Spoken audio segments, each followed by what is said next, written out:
Greetings, greetings. Welcome, welcome. This is super exciting. This is our 2024 Emil Tanago Visiting Professor Program. And this is an incredible day for us. We're so excited that Dr. Ann Gormley from Dartmouth is here today. And Dr. Van Kijken is going to introduce Dr. Gormley, but she is a scholar beyond reproach, an academic leader, and we're all super excited you're here. Super excited to learn from you. I just want to take a moment to reflect on Dr. Tanago and his legacy. We lost T at the age of 94 earlier this year, and when you think about people who have impacted the department, he's a giant. He has a uniquely American story. He came here with nothing as a young man with his family and built an incredible career and legacy. He helped transform our division into a department in 1976 when he became the chair, a position he held for 20 years. He is a scholar. He's someone who has made incredible contributions to our understanding of many things within urology, including basic anatomy of the ureter. He's defined and described a number of techniques to treat urinary incontinence, and he's widely accepted as the father of neuromodulation. I think the thing that he's contributed the most to us, though, is his acute acumen to select and retain faculty. There is a core group of people that he helped bring to UCSF and keep here who have built this department, many who are in this room, many who have, so whether directly or indirectly, T has impacted all of us in this room, and we should be grateful to him. He served into his 90s, showing his commitment to UCSF, to the department, to each of us. So I'm incredibly grateful to Dr. Tanago, and we should reflect on what he's done.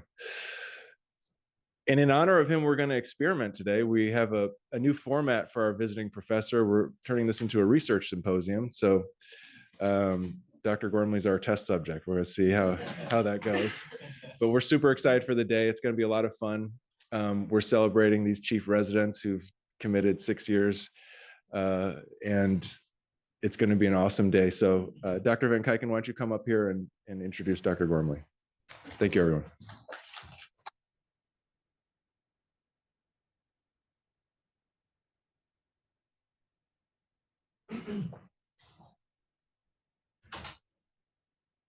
All right. It's so nice to see everyone today, and I'm delighted to introduce Dr. Ann Gormley.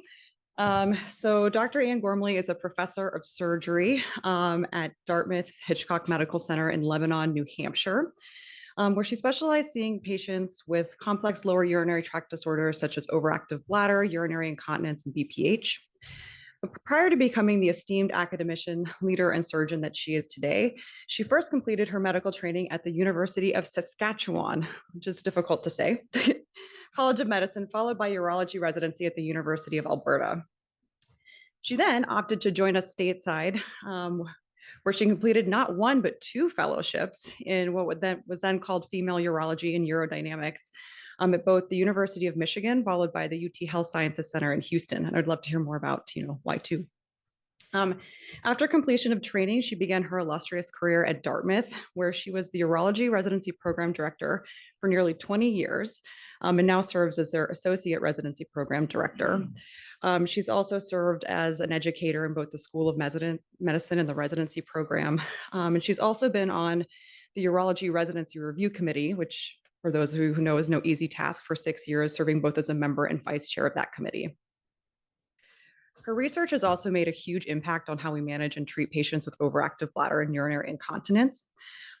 She served as the chairman of the NIDDK NIH-sponsored Urinary Incontinence Treatment Network and has current funding looking into how to better tailor overactive bladder and incontinence treatment in older women.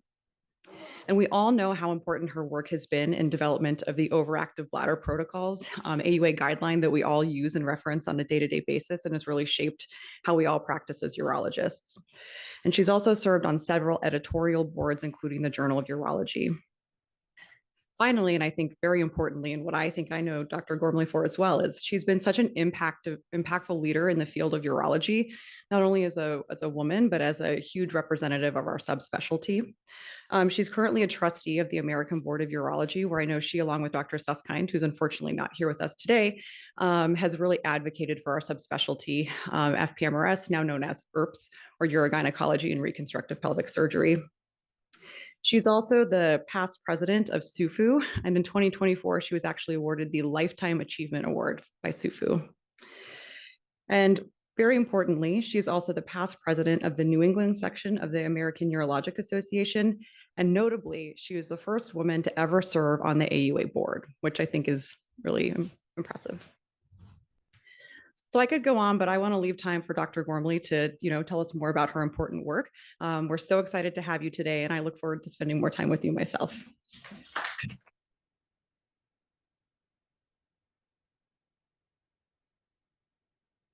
Thank you, Michelle, for that very kind introduction. It's a real pleasure to be here today.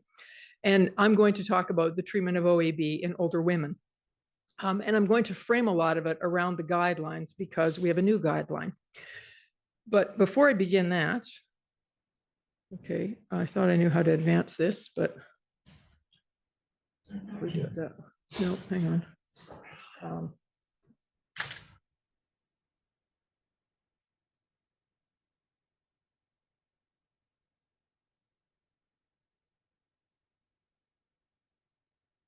There we go. Okay. I just wanted to, first of all, thank you for inviting me to the Tanago visiting professor. I first met Dr. Tanago when I was a urology resident. In 1991, actually this week, the AUA was held in Toronto.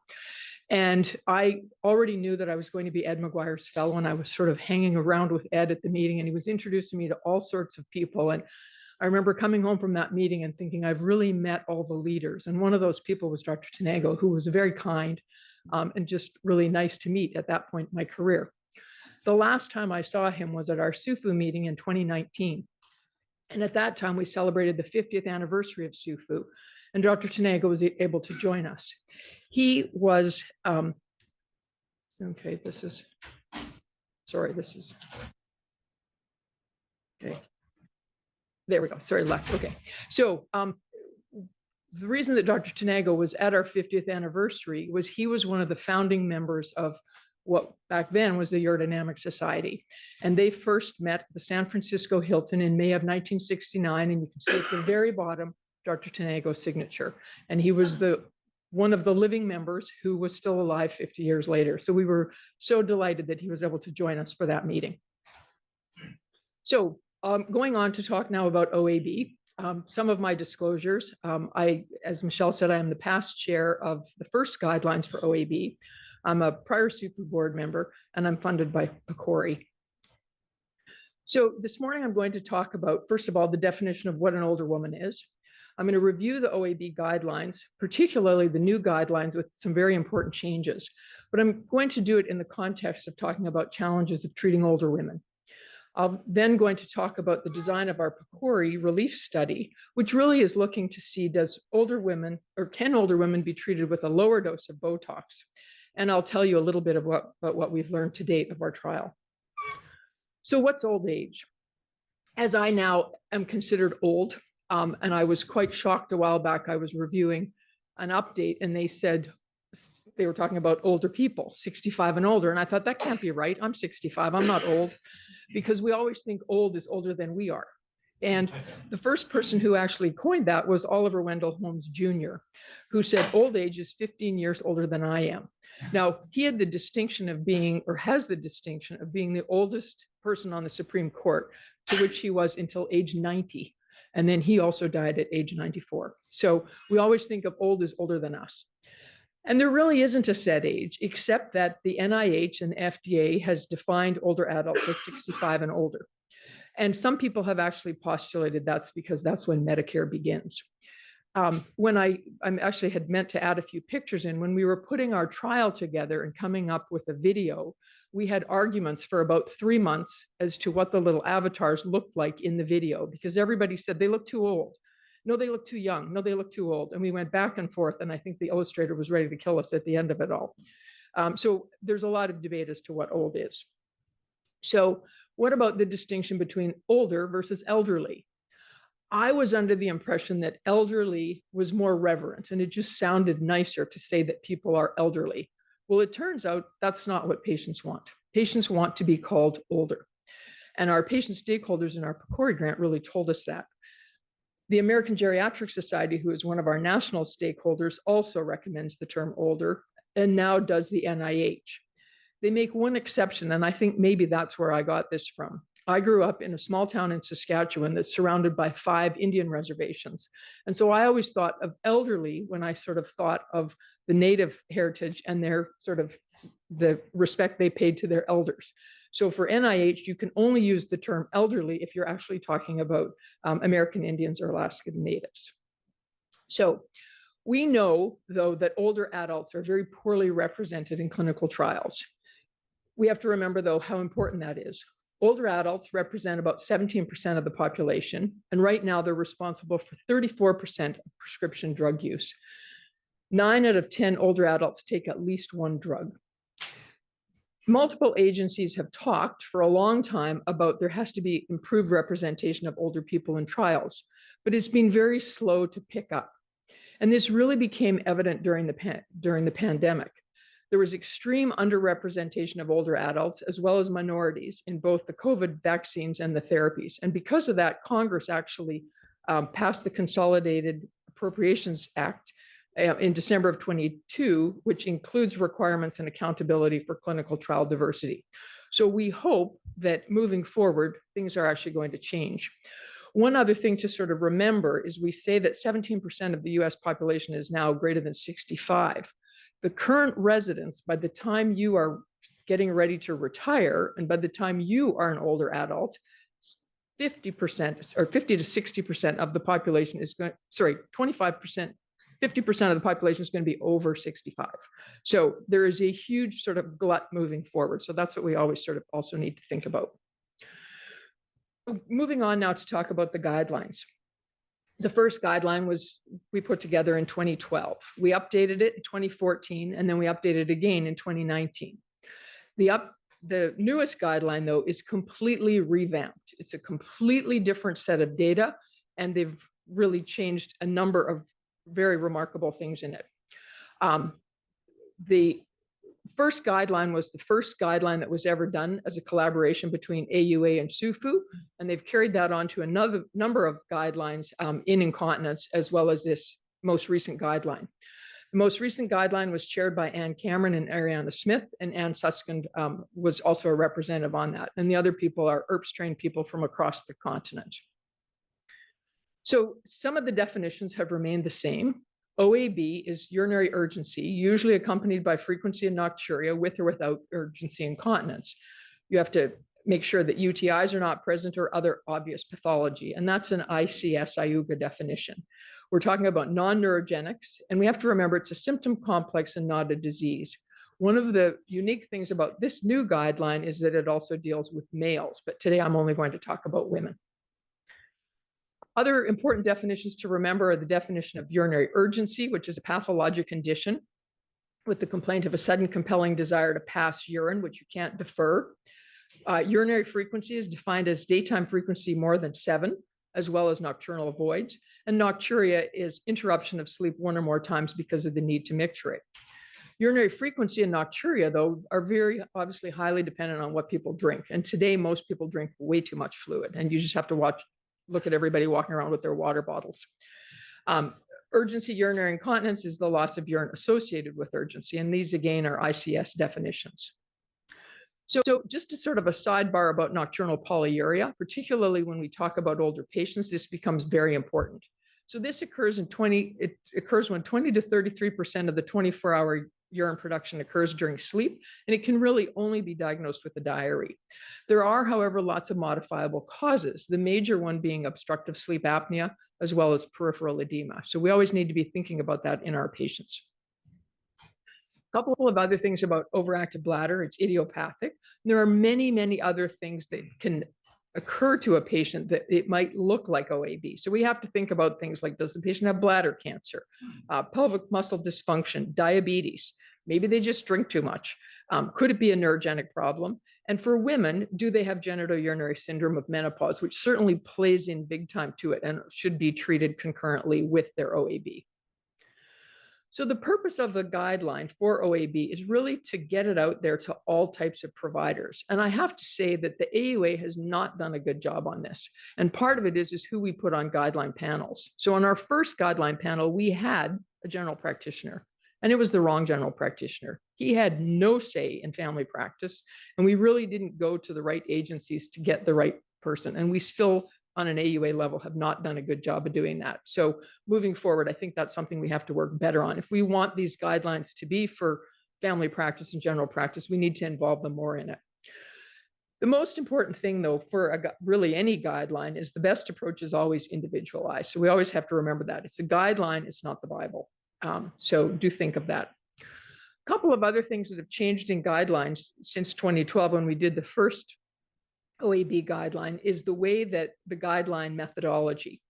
And they use grading of recommendations, assessment, development, evaluation, or the grade system. And it's evidence categories A, B, and C. So A is high grade of evidence and C is very low. And then with those, there's linking statements, and they've changed the names of these. And this is important.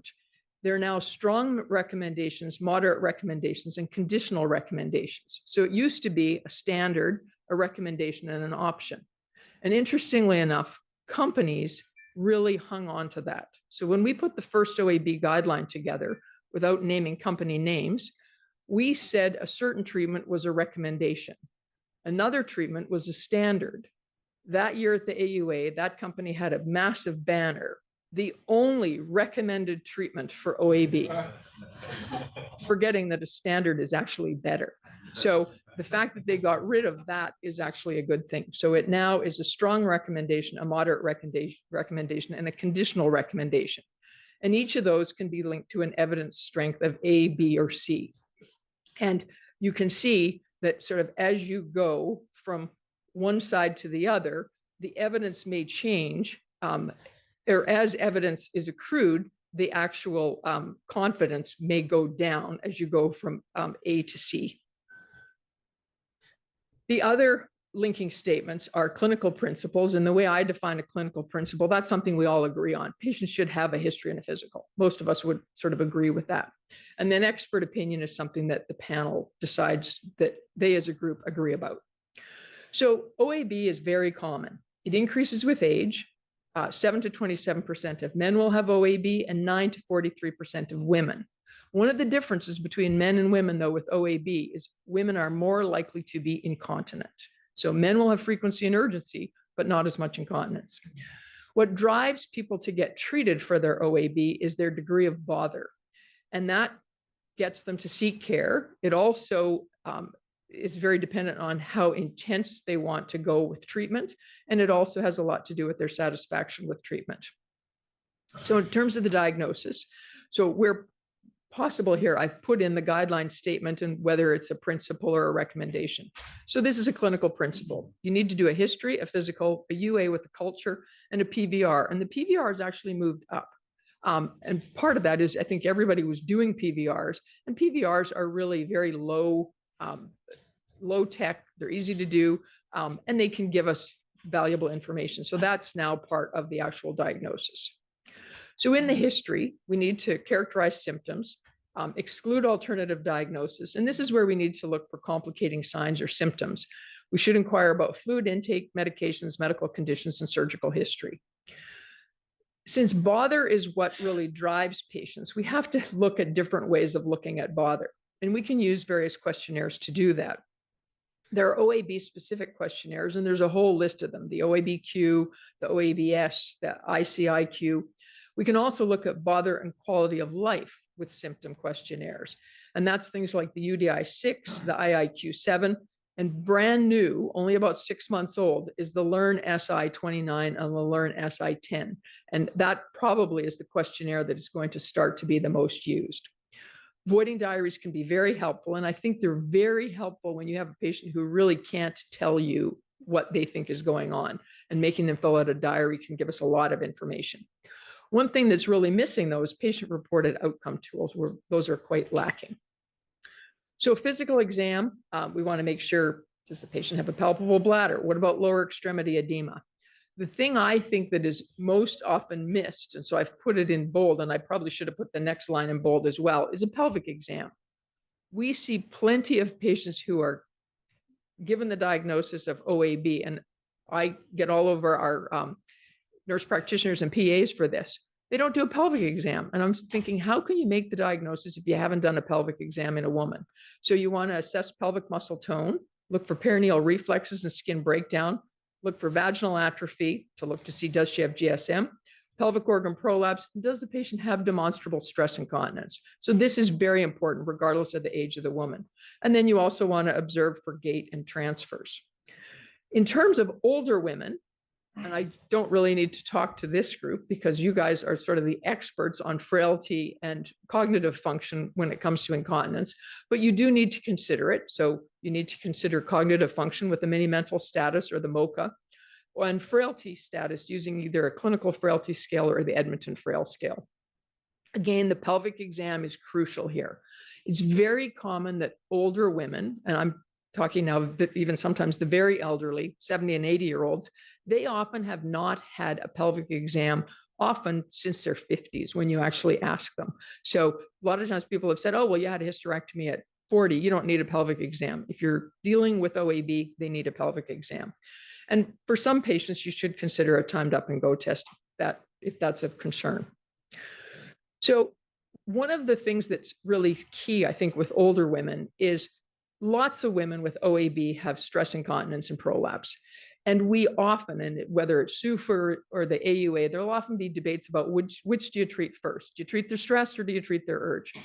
The thing that's, I think, key in older, particularly the very old woman, is they often don't care as much about their prolapse or their stress. It's their urgency or their OAB that's really the most bothersome thing. So they're often not looking for surgical treatment of stress or prolapse. We do need to look for comorbid conditions, and that's things like obesity, constipation, pelvic organ prolapse, GSM I already discussed, glycosuria, and that's actually getting even bigger. So we see more and more poorly controlled diabetics, and now we have patients on SGLT2 inhibitors, which also have glycosuria, and that tends to drive OAB. Again, obstructive sleep apnea, and we should look at anxiety and depression, and also tobacco. And I have added alcohol here because I think increasingly that is sort of a big issue. I operated on 2 patients last Thursday, both over 75, who anesthesia was having problems keeping asleep because of their high anesthesia demands. And I said about the one, I said, I know this woman drinks a ton. And as he said, well, it's pretty obvious. And then the next one, he said, did you know she drank a ton? And I said, apparently I didn't. So something that we should all be sort of asking about. So what about the management of OAB? In our previous guideline, we recommended, well, we didn't recommend. Everybody read it as stepwise therapy. We clearly said in the guideline, the most effective approach for a particular patient is determined by the individual clinician and patient. But where we made the mistake, we called it first line, second line, third line. And everybody, including the insurance companies, jumped all over that and said, this is stepwise. But we actually never said it in the guideline. So, but that's now gone, fortunately. So first, second, and third line is out. The new guideline really emphasizes shared decision-making. They look at treatment in 8 different categories: management strategies, behavioral therapies, optimization of comorbidities, non-invasive therapies, pharmacology, minimally invasive, invasive, and then indwelling catheters. So incontinence management strategies. These are pads, diapers, and now female external catheters, things like PureWick and PrimaFit. Also barrier cream. There has never been a randomized trial that's looked at the cost effectiveness or patient satisfaction with this, but it's something that many of our patients do use. And particularly in older women, we need to make sure they're using them properly. So very old data, Leslie Subak published in 2006 that the average cost was $900. That's a lot of money for people on a fixed income. And that's 2006. Leslie's actually part of our relief study. And hopefully in the next year or two, we're going to have some new numbers for what patients actually spend. It's rarely or not covered by insurance. And a lot of patients don't use the products correctly. Many women still will use menstrual pads instead of incontinence pads. And my favorite is they put 2 pads inside a diaper. Well, if you put 2 pads with plastic backing on inside a diaper, you just wreck the most absorbent part of the diaper. So why did you wear the diaper? But trying to explain that to patients, I actually have pads inside a diaper so that I pull it out of the cupboard and I show them. And I say, this isn't going to work. Use one or use the other. So we owe it to our patients to teach them that. Next is bladder training. So this is really time voiding and holding for extended periods of time. And patients can do this with or without pelvic muscle training.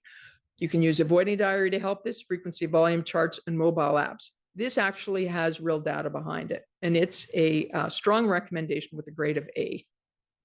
So behavioral therapies, again, a clinical principle. And this is based on modifying human actions by substituting a new response. So this is things like fluid management, less coffee, more activity, dietary modification, and the evidence for all of this is highly variable.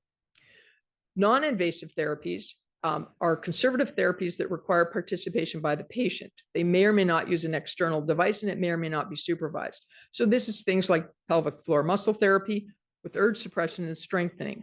This actually has very good evidence, but when you lump it together with all the other things, it drops down to a clinical principle because there's not a lot of work on this. And these are things like magnetic stimulation and transcutaneous electrical stimulation to the tibial nerve, also things like yoga and hypnosis. So again, the evidence is highly variable. When we look at this, though, in older women, we have to ask, is the patient able and willing to participate? Because it has to be the patient. It's not her daughter or her granddaughter who comes with her to the appointment. She's the one who has to do it. Does she have transportation if you're sending her to PT? Is she able and willing to learn to try a new skill? And we have to remember that because of genital syndrome of menopause, many of these older women can't tolerate pelvic exams, and they certainly aren't going to tolerate a vaginal stimulator. So we should think of that before we prescribe that. So combination therapy, the guidelines, again, this is expert opinion, say that you should certainly mix things up in terms of trying more than one thing if patients don't respond to monotherapy. And that can be a combination of behavioral, non-invasive pharmacotherapy, or minimally invasive therapies. So what about pharmacotherapy? This has a strong recommendation and a grade A, pretty much unchanged from the prior guideline. And this is antimuscarinics or beta-3. It doesn't matter what drug you're talking about. The efficacy is pretty similar amongst all the drugs. They're equally effective in patients of any age. Effective, but that doesn't mean that patients want to take them. And they don't often want to take them because of side effects. We need to counsel patients about side effects. And we should choose drugs based on their side effect profile, again, with shared decision-making.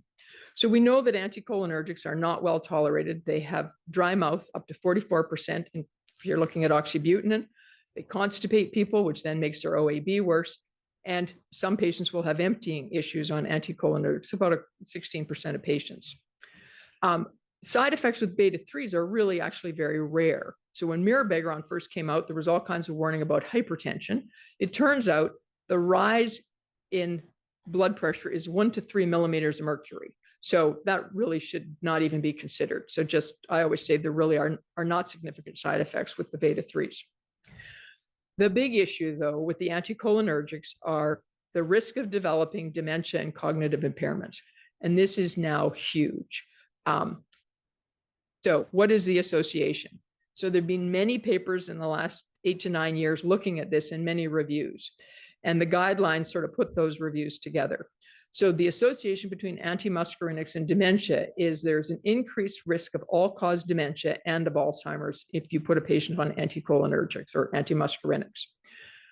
Blaine Welke, who served on the guideline panel, actually looked at compared antimuscarinics to beta-3s, looking at all sort of medical data across Canada. And what he found is that the risk of antimuscarinics versus beta-3s, the hazard ratio is 1.23.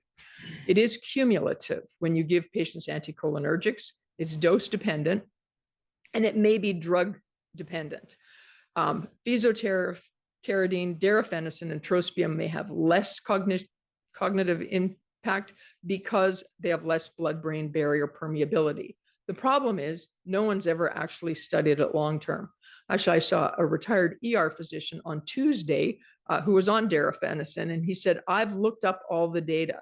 Do you know how long the data goes out on this drug for cognitive effects? And I said, yes, 3 months. So what can you tell about somebody's cognition when they've been on a drug for 3 months? So that's sort of the problem with all of the drug studies. But we do need to consider the risk in all patients. So what about drug persistence and adherence? Adrian Wag from Edmonton has actually done most of the work on this, and he started doing this. He's a geriatrician. He started this in England, looking at large databases, and has now moved it to Canada. So for antimuscarinics, it's historically poor, and only 14 to 35% of patients at 1 year are still on an antimuscarinic. The first year that beta agonists were available in Canada, it wasn't a whole lot better. It's only 30 to 39% are still on the drug at 1 year. So I just told you they don't really have any side effects. Well, why don't patients want to take them? They're probably not as efficacious as patients want them to be. There may be a bother of taking the drug, and there's also an impact of polypharmacy. We think cost is a big issue, but in countries like the UK and Canada, that's less of an issue, but patients still don't stay on their drugs. So polypharmacy is very common in older women. As a resident, the first paper that I wrote actually looked at polypharmacy in an incontinence trial. And of the 125 patients, they took up to 18 drugs. And 65% of patients took at least one drug, and some took as many as 4 drugs that actually had an impact on bladder function. So patients are on a ton of drugs with side effects. We also have to think about efficacy and drug coverage. And one thing to remember, there are now organizations, including OGS, that recommend against antimuscarinics in women and over the age of 70. And I don't know about your EPIC medical record, but ours gives you a big warning every time you go to prescribe an antimuscarinic to anybody, male or female, over 70. So there's a huge move away from that. Moving on now to talk about minimally invasive therapy. This is where one of the big changes are. So it's now that these should be offered to people who are unable or unwilling to do behavior, non-invasive, or pharmacologic therapy. So patients don't have to jump through all those layers. That's a clinical principle.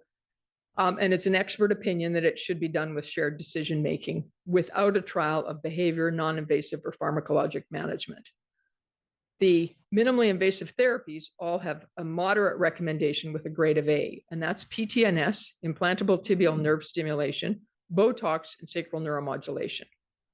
So peripheral tibial nerve stimulation, it's reasonably effective, but you have to do a full 12-week session. So it's once a week for 12 weeks. It's effective in both men and women, regardless of age and whether or not they've taken prior OAB drugs.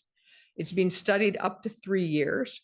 And Ken Peters' group has put together sort of what they call their personalized treatment plan. But when you follow patients out, most patients are having on average 1.3 treatments per month when they go out years. And that often means they have to come back to get that done. So it's non-invasive, it's very well tolerated. It's often performed by a nurse, so it's relatively easy to do in your clinic, but it's certainly burdensome to patients. They have to get to your clinic. It's burdensome to their caregivers or a driver, and because some of these patients are obviously not driving themselves. Because of the way insurance works, it's done in a clinic setting. One of the competitors to the original design of PTNS was looking to do it in nursing homes. It had no pickup in our area, and I don't know what's happened in other areas of the country. So the idea is it can be done by a nurse, so why couldn't it be done in a nursing home? But remember, it's weekly times 12 and then basically monthly, and that's monthly forever. So it's a pretty, you need a pretty motivated patient. Implantable tibial nerve stimulation devices are kind of next in line. 2 of these are FDA approved. The Reva, which used to be called Renova, which is a small device that's implanted in the ankle, and then the patient wears like an anklet to actually charge it. Or there's the E-coin, which is about the size of a nickel, and that's planted above the fascia, and the battery is within that. They've been FDA approved for a couple of years, and I think it's highly variable in terms of their uptake, in terms of who's doing it. I am not doing it only because we thought that it was going to interfere with our trial, so we elected not to start doing it. There are 2 new devices coming out that are in the FDA approval process. One is from Medtronic, and the other is from Coloplast, and this is what they look like. One of the things that was spoken about at the AUA this year that I think is actually the most exciting thing in this market is a wearable device. So patients can wear this little boot where they put it on 1 to 3 times a week, and it gives them the same implantation. It is now FDA approved. I'm not sure sort of what kind of market penetration it's had to date. And then there's another one that isn't FDA approved that looks a little bit more complicated, but I think that's probably one of the places that this is going to go to. So again, what about in older women? Well, it may be well tolerated. It's minimal clinic visits once the implantable device is in. Some of them, though, do need to be recharged, and that may be hard and burdensome for some of our older patients. And the big issue really are skin issues. So if you look at the legs of your patients, and hopefully you are because you're looking for peripheral edema, lots of these women have venous ulcers, and a lot of them have signs of arterial disease. And I kind of look at them, and I actually have a list of patients that I'm keeping that I will offer this to when we start to do it. And I look at some of those legs and I think, do I really want to make an incision in this leg? And I think, no. So do take that into account. And we also are not really sure of the impact of edema. So for instance, how well does this work in a patient who has a ton of edema at times? So moving on now to talk about sacral neuromodulation, who again, I'm sort of talking to converts, or I'm talking to people who know much more about this than I do, given Dr. Tanego's history with this, but this was approved back in 1997, first for urge incontinence, then for frequency and urgency, then for retention, and then most recently in 2011 for fecal incontinence. Patients have to do a voiding diary to have it done. They don't need urodynamics, but sometimes urodynamics are helpful to rule out things like stress incontinence. And historically, it was done for people who were refractory to conservative therapy. Patients have to be able to work the device. And the diary is a good test of that. The patient can't fill out the diary, they can't probably work the device. There's no data on this, but I think the patient's ability to use a smartphone is also part of it. So I have a husband who cannot use a smartphone except to make a phone call. He could not work one of these if his life depended on it. So if your elderly patient still has a flip phone, think twice about putting in an interest in. So there is good options, though, that supports this for patients who have not done well on other therapy, including Botox, but it requires, in the best scenario, 2 or 3 procedures. There are centers that do it all in one procedure as a single procedure, but the data is better if you do a peripheral nerve implant first or a staged lead implant first. If you do a PNE and it fails, then you might do a staged implant and then you might put in a generator. So it may be 3 operations. The revision reimplant rate in the literature is anywhere from 5 to 90%. So we're hoping that's going to fall because the newer generators have longer battery life. But other things, when you're thinking about sacral neuromodulation, does the patient have poor bladder emptying? Because this may make it a better treatment. Do they also have fecal incontinence? We may be able to help their fecal incontinence, but the patient has to be able to be position prone, and they have to come off of their aspirin and their anticoagulants. Do they have an undiagnosed neurologic condition? Because if they do, and you put one in down the road when you have to change your battery, I've had at least 2 patients who I had to really go to bat for them to allow me to change their battery because they now have a neurologic condition, and it's not approved for patients with neurologic conditions. So just be mindful of that. So what about in older women? Well, the success rate and complications in some trials, one that Anne was involved with, the third reference there, they're independent of age. And what Anne and her group found is that sacral neuromodulation in nursing home residents can be done and can be reasonably successful, but patients do better without doing a single session. So if you do it all in one session, patients have much higher revision rates. So again, a plea to do it as 2 procedures. And again, the patients have to be somewhat tech savvy. Moving on now to talk about Botox. 100 units is what's approved for OAB. And again, this has a grade of A. What is the clinical principle here is the use of a PVR. So patients should have a PVR before you do Botox, and they should be followed with a PVR. So those are clinical principles. Because the PVR can obviously go up. You can do it with a flexible scope, and you can do it with a rigid scope. So the Rosetta trial is the key trial that really shows some of the difference between Botox and sacral neuromodulation. And this was done through the pelvic floor network a number of years ago. The problem with that trial, though, they showed that Botox was better than sacral nerve stimulation at both 6 months and 2 years. But for a variety of very odd reasons, they used 200 units instead of 100. And 100 units is the approved dose. So we do have to always remember that.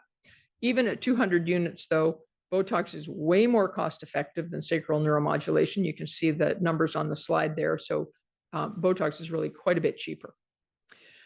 They actually did, as a sub-analysis, look at age. Their patients, though, were just over, it was under 65 and over 65. And the average of age of their over 65 patients was only 73. So it wasn't a very old population. They found that there was a great reduction in OAB QSF in both treatment arms, but the Botox did better in terms of greater than 75% resolution. For the patients over 65, there was no difference in quality of life by age, looking at Botox or sacral neuromodulation, and there was more UTIs in both groups in the older patients, which isn't surprising. So minimally invasive therapy in older women. There are some studies looking at Botox in older women, but it isn't well studied.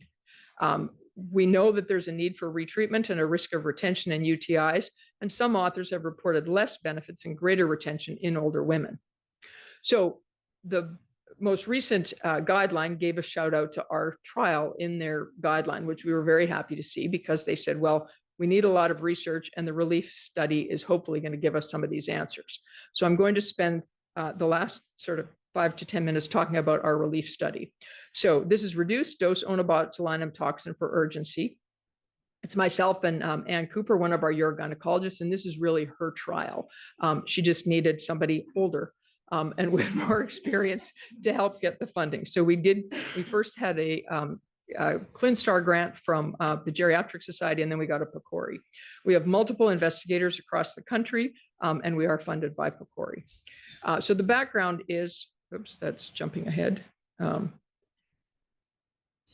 Okay, so we're studying women over 70 because we want to look to see maybe the older bladder responds better to a lower dose of Botox, and we will have less retention. So our first aim is to look at quality of life with the overactive bladder questionnaire at 3 months. We have a secondary objective where we're comparing clinic and patient reported outcomes. This keeps jumping ahead. I don't know how to make it go backwards, sorry. Okay, so we're doing multiple questionnaires at multiple time points, which I'll show you in a minute. And then we have a qualitative arm. So patients are being interviewed pre and post treatments, not all patients, up to 60. And we're looking at all sorts of things, including barriers to care, changes in quality of life, willingness for repeat treatments, and willingness to talk about their symptoms with others. And we have trained interviewers who do that. And then lastly, we're looking at out-of-pocket urinary incontinence and management costs.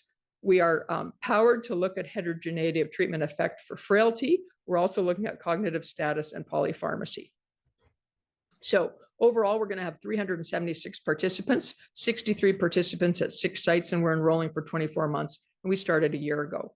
These are our sites: Dartmouth, Oregon, Kaiser, San Diego, University of Alabama, University of Texas, and University of Pittsburgh. And these sites were chosen. Many of them had been in the incontinence network or the pelvic floor network, and we hoped they would have an ability to recruit a diverse population. You have to be 70 to be in the trial, and you have to have mixed incontinence. with urge predominant or pure urge incontinence. We were using the MESA and we switched to the Learn about 6 months ago. You have to have 2 episodes of leakage per day. Patients have to be willing to have it in the office, and Botox has to be covered by their insurer, which, because they're all Medicare, essentially is. Our exclusion criteria: you can't have a high PVR greater than 150. You can't have Botox in the last 12 months. No UTIs during treatment, obviously. No known bladder abnormalities, and you can't be getting Botox for other things. Patients can have prolapse, but if it's greater than stage 2, it has to be well managed with a pessary. So it's in-office Botox with bladder analgesia. And I'm sorry, I don't know how to make that go backwards. Hang on here. Okay, anyone know how, sorry, let me just see here. Okay, I got it there. All right, sorry about that.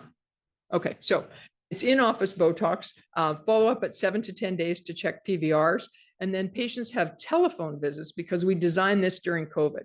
So they can do telephone, they can do video, or they can do in person if they want, at 1, 3, 6, and 12 months with primary outcomes. And then additional phone calls at 2, 4, 7, 8, 9, 10, and 11. It is a lot of data collection. And the coordinators actually hate the study, unfortunately. But it is what it is. I think one of the neatest things about this trial is the retreatment. So we know patients need more Botox. So patients can be retreated after 3 months, and they can have a total of 3 treatments within the trial. It is randomized and blinded. So I'm just handed a syringe by the investigational pharmacy. I have no idea if it's 50 or 100. When the patient comes back for retreatment, if they were a non-responder, they automatically go to 100. But I don't even know that. Again, the pharmacy knows it through REDCap, but I don't know it. If they had retention, they go to 50. So I probably would know that a patient was getting 50 because they'd had retention that they had to cath for. But that, I think, is one of the nice sort of change, the elements of the design. So this is what it looks like for the patient. They basically have a screening call, a baseline visit, an injection visit, a 3-day post-treatment call, a 7-day check for a PVR, and then all the rest is done by phone calls if they want it done by phone, except obviously they come back for more Botox should they choose to do that. The pre and post-injection interviews are, like I said, not done in all patients, but in select patients before and after the first treatment. So PCORI has all kinds of things that you have to do along with the trial. And one is you have to set up patient stakeholder, or you have to have stakeholders, and the stakeholders are patients and caregivers. So we have a patient advisory council that meets about monthly, and then we have a national stakeholder organization, and that includes things like the American Geriatric Society, the American Urogynecologic Society, National Association for Continence. We have 2 insurance companies. Despite massive efforts on our part, PCORI wanted us to have CMS, and we could not find anybody from CMS who would participate. We have healthcare providers and community organizations, and the stakeholders have a big say in how the trial is run. And we were quite delayed in starting because it had to keep going back to the stakeholders. So we eventually started our recruitment last May. As of the end of April, we've done 174 treated patients. Our recruitment should end a year from now. So we recently had one of our 6 monthly DSMB meetings, so I can share some of this data with you. From an age perspective, obviously, our age range is from 70 to 92. Some sites are recruiting older versus younger patients. We've had some African-American recruitment, but not as much as we had hoped, as also with Hispanic or Latina. And we've only had very few Spanish-only speaking patients, but we are fully set up to do that. Our patients have variable MoCA scores. No one has been impaired enough to have issues with consent, and our frail patients are, again, sort of a range of frailty, anywhere from 1 to 10. We have not had tremendously frail patients to date. We have expected AEs. So our expected AEs are retention, UTIs, recurrent UTIs, gross hematuria, and pain. And we've had some issues with the collection of our AEs in that a lot of people are putting down infections, but the infections actually have nothing to do with the fact that they got Botox. So they're 6 months out from their Botox, and they're an older woman who got a UTI. So to date, our UTI rate, if we look at it that way, has actually been quite low. We've only actually had 2 patients with retention that had to be treated. We've had some issues with pain, and the pain was interesting. We had 2 patients at another site who the Botox was mixed incorrectly. And if you put Botox in water, and then there was an update about this. So I knew it right away because I got this report about this patient couldn't finish her Botox because of pain. And I said, did they put it in water? And somebody said, how did you know that? And I said, because it was in an update. So if you put it in water, patients are just in excruciating pain. The good thing is the pain is gone within 10 minutes, but it was enough that 2 of them couldn't finish. So we fixed that and got over that. We had 3 other patients who reported pain, and that just means they reported pain and went home and took an ibuprofen. So if they had to take anything, it counts as pain. So what have we learned from the trial? Well, we've learned that recruitment of African Americans and Hispanics has not been as easy as we thought it would be. The other thing that we found is there's a huge delay between consent and randomization, because this is a group of women who have multiple events that delay their treatment. Office Botox is well tolerated, and we have participants using both rigid and flexible scopes. Our dropout rate to date has only been 13.8%, and we're powered for 26%. We've had minimal retention. We've had less UTIs than we thought. And I actually am in charge of the SAEs, the significant adverse events. Our definition of an SAE is a patient who is hospitalized or goes to the OR related to Botox. We've had 0. AbbVie, who supplies our drug, they count an SAE as any hospitalization. I fill out 17-page forms every time somebody goes into the hospital. And these women have tons of hospitalizations. They fall, they get their appendix out, they get their hips replaced, they get their eyes operated on and have a complication and get admitted. So they have a lot of hospitalizations that are planned and unplanned. And so far on the costing data, we know that the pad counts have reduced, but we don't know much about the cost yet. So I'm going to close with that, and I'm happy to answer any questions. And this is the CME code. Thank you.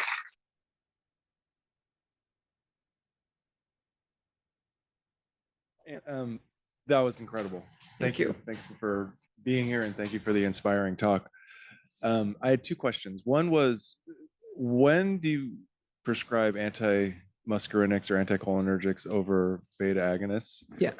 And then the second question is, for a resident who's going to start an academic career, how do you get involved in federally funded multi-institutional trials like the ones you're leading? And what recommendations do you have for people that are interested in engaging in that work? Okay, so let me answer the anticholinergic. If I had my way, I would never prescribe an anticholinergic. But the bottom line is our patients need help, and many of them don't have access to a beta-3. Mirabegron is supposed to be off patent in the next couple of months. We'll see if that makes a difference. So I think it involves a really lengthy conversation, even if it's a very young person, because you're saying, I'm about to give you a drug that in 10 years' time could increase your incidence of cognitive impact. So ideally, I don't prescribe it. The last thing, how do you get involved in federally supported research? I think sort of by accident. So when the NIH asks you to be a reviewer for something, you say, sure, I'll do that. And then I guess you do a good job. And so my first foray into it was I was the head of the DSMB for the for the UITN, and I sat on the DSMB for the PFDN. And then when Bill Steers left the UITN to be the Journal of Urology editor, they asked me, did I want to take over? So leading the UITN was really sort of pivotal in my career, and it really opened up a lot of doors. So when Anne was trying to get this grant, Anne's very junior, and people said, you're never going to get it if you don't have somebody with gray hair or old. So I actually said, no, I might retire before that grant is over. I don't want to do it. And then my mentor, one of my mentors, who is Peter Albertson, made me feel really guilty.